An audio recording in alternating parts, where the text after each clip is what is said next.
Now, welcome back once again to my YouTube channel, ladies and gentlemen.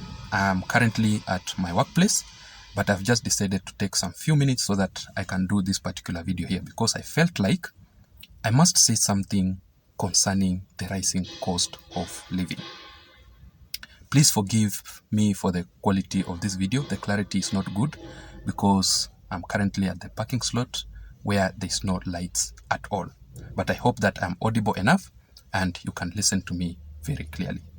So the issue of the economy of this country is a conversation that we cannot escape from. The reality is that on the ground, things are tough. Despite the fact that there are some prices of some basic commodities which have slightly dropped. When you talk about the prices of unga, 2 kg packet of unga currently retailing at least 150 Kenya shillings to 205. Yeah, the gas cooker dropped slightly from 1300, 1200, currently retailing at 850 to 900 Kenya shillings, but it is still so expensive. We cannot talk about sugar. Even me, I don't want to talk about the price of sugar. It is so much expensive. And William Ruto, as we speak, has done everything possible to ensure that the economy of this country is stable.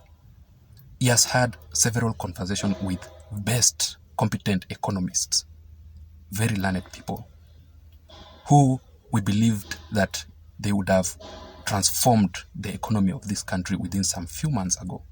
But the way things are currently as we speak, things are not going as expected. So what is it? What is the issue? That is a conversation that we must have here as a country. Just a second. Yeah. Okay.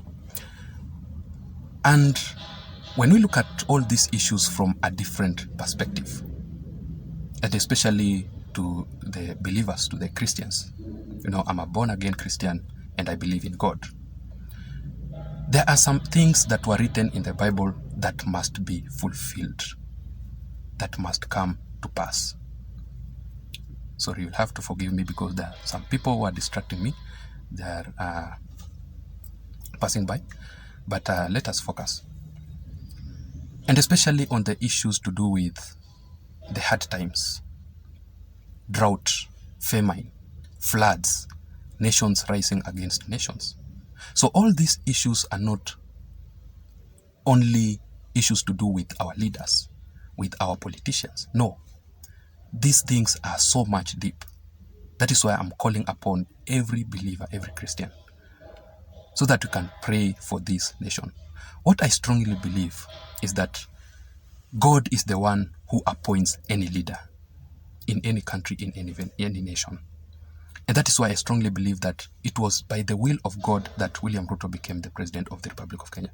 If God was against William Ruto's presidency, Ruto would not have become the president of the Republic of Kenya. So it was because of the will of God that William Ruto became the president. And God has good plans for us as a country. We only have to have that hope that God will give strength to President William Ruto so that he can deliver. But of course, William Ruto cannot do that by himself. He needs us also as a country so that we can support him. Let the opposition do their own work to keep President William Ruto's government on check. That is so important. So that if William Ruto will go astray, they must keep him in check. There are various issues, there are different things, very many things happening, going around. People cannot afford a simple meal on the table. People are going hungry. Not in Kenya alone, but different countries. But this is a conversation that we must have. The worst thing that came was something to do with COVID-19, which hit us very hard. Up to date, ladies and gentlemen, majority of people have not recovered. Majority of different countries have not yet recovered because of the COVID-19. People lost their jobs. Majority of people actually died because of that disease. That is what we are praying that it will not come again. The low-caste evasion, that was also another issue, another challenge in our country. So there are several issues that are currently happening. I saw an article today. I was reading an article which was talking about President William Ruto, who has increased on borrowing, on foreign borrowing. You know, foreign borrowing was something that President William Ruto was totally against. He opposed so much. So what has led to President William Ruto to go further and borrow more loans abroad? It is everything to do with the economy. He has tried to calculate his own calculations, but things are not adding up. Those are the kind of issues that we must talk about as a country, as a nation. We must come together to talk about all these issues that are currently happening.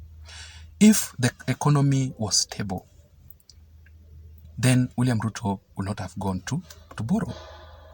I saw also another issue to do with rating William Ruto's first 1 year in office. There are some people who believe that William Ruto has delivered. There are some people who believe that William Ruto has not done anything else completely in his first 1 year in office. We saw Raila Odinga recently talking about that issue, awarding William Ruto's mean score with a mean grade of B- of I think 30%. Those are the kind of conversations that we are having as a country. But we cannot just have all this conversation without acting on it. We must also go on further to come up with ideas, to come up with several issues to ensure that we tackle all these matters as a nation, as a country. That is one thing that we must not escape. Another issue was something to do with the leaders on their speech. Moses Kuria talking, but I think Moses Kuria at some point was taken out of context, because I think Moses Kuria was saying it jokingly that William Ruto is out of the country, Rigiji and Musalia Mudavadi are out of the country, therefore he is the president. It did not mean that he's actually the president. He was making some fun there, but people took it to the reality. But the worst thing is for him to respond back to Rigathi Gachagua. Rigathi Gachagua want him. And as a leader, I think Moses Kuria would have just listened to Rigathi Gachagua without responding back to him, because anything that Rigathi Gachagua is talking about obviously comes from the president himself.